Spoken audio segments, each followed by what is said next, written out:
Hello everyone. Welcome back to Artificial Professor. In today's video, we'll be showing you how to report an account on Instagram. So, let's dive right in. First things first, open Instagram on your preferred browser and click on your profile picture or profile icon.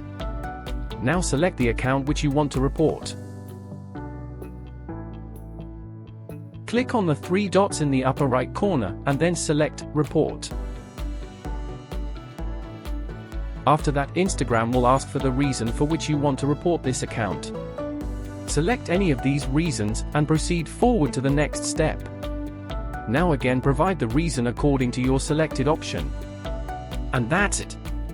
The account is reported successfully.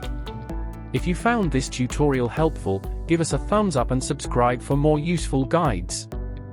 Thanks for watching, and see you in the next video.